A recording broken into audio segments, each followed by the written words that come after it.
So next up, let's create a payment screen. So I'm going to right click on this one, guides, copy guides. So same as all of the other ones, you can hit paste guides. And what we need at the top is just a back arrow. So we can select this one from right here. You can zoom in a bit closer if you cannot hit it. Control C, Control V right here, which is going to be the only option to go back to this screen, and you can abort by going to menu from this screen and going to home or whichever other screen it's offered. I'm going to copy these two, so Control C, Control V right here. Right here I'm going to write in payment, and on this one I'm simply going to write in credit card, and I'm going to move it down below. So it's going to be in this same line, and it's going to be 40 pixels down.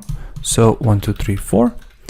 And on the right line, we're going to write in edit. So Control D, edit. And because our credit card will just go below this, right here, if they click edit, they will have the option to change the credit card and to move around some information. And if the credit card has expired, they can add a new one, or they can change the CVC code and something like that. So that's going to be our option. And now we're going to design the credit card just below that and PayPal option below that. So let's create a rectangle, and it's going to be 335, same like all of the other ones, but with 180. And we're going to change the color to this darker color. Use corner radius of 5, same like we did for all of the other ones. Let's jump into our layers panel, and I'm going to name this card BG, like so. Simply like that. And I'm going to move it, let's say 20 pixels down. So 1, 2. And we're going to select this two, Control C, Control V, and place them right here. Jump back and use white because all of our text is going to be white inside. So I'm going to position it like so, and as well we're going to jump in, select our Visa logo, Control C, jump right in and hit Control V on the card, jump in, and maybe we can leave it as it is. So Shift 1, 2 down, 1, 2 to the right. And what we want to do is reposition some of these. So for this one, we're going to use some stars. So what this is going to do is create a simulation that there are numbers behind these stars. Same thing like you do on all of the other cards when you're buying stuff online. So I'm going to create 4 cards, 4 stars, and then simply hit space, for example, 4 times. So 1, 2, 3, 4, maybe even 5. And then I can do the selection right here, Control C, right arrow, Control V, and finally for this last one, let's use, for example, 1, 2, 3, 4, let's say. So this is going to simulate the number of our card. Next up, Control D, duplicate the same text, double click, and type in card holder name, like so. And let's just imagine the name is John Doe, let's say. It's really easy and simple to remember. We're going to select all of these and make them align left. And one more time, so Shift 1, 2. And don't worry about the positions. Maybe we can change them right now. So 10 pixels.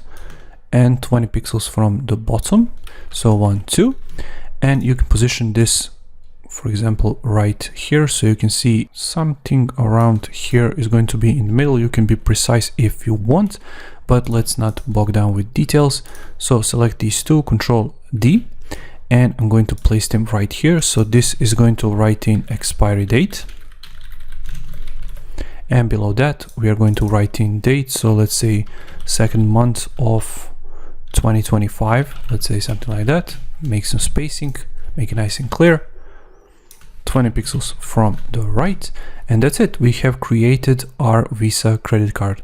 If you want, of course, you can change the color of this card. You can add a drop shadow to make it a bit more appealing, but for this stage of our process, let's just leave it as it is.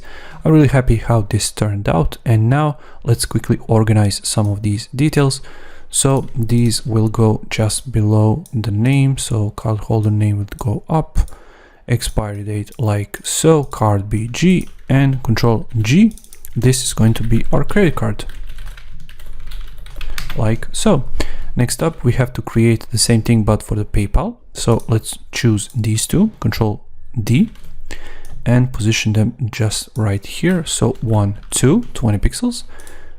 Control D on the card to duplicate it. Make sure your 20 pixels so exactly the same right here. We don't need an expiry date because PayPal doesn't have it. So we're going to delete these two. And instead of the Visa card, we are going to replace it with the PayPal logo. So locate the PayPal logo right here, select it, Control C, jump right here, click on the Visa, delete, Control V, and make sure you position it in exactly the same location as you did with the Visa logo. So shift to the right 20, to the bottom 20, and that's it. Basically, you have completed your PayPal look. Let's quickly change the color to differentiate them a bit, and let's use maybe this for the PayPal logo, and I like how that looks like. So we're going to write in PayPal right here, like so. And next up, we're going to duplicate this button, Control C, Control V right here, and type in make a payment. So we're going to leave this in, make a payment, and that's basically it. We have created our screen. Let's just quickly move some of these layers around. So status bar will go at the top. We have back arrow just below. We have payment. Here it is. We have credit card and edit, which will go just below payment, credit card above. So we have a credit card, and then we have this text, which should write in PayPal, like so, and edit just below. We have PayPal, and finally we have the button. In the next video, we're going to design a store location screen where we are going to include a map and some basic functions below. So I'll see you there.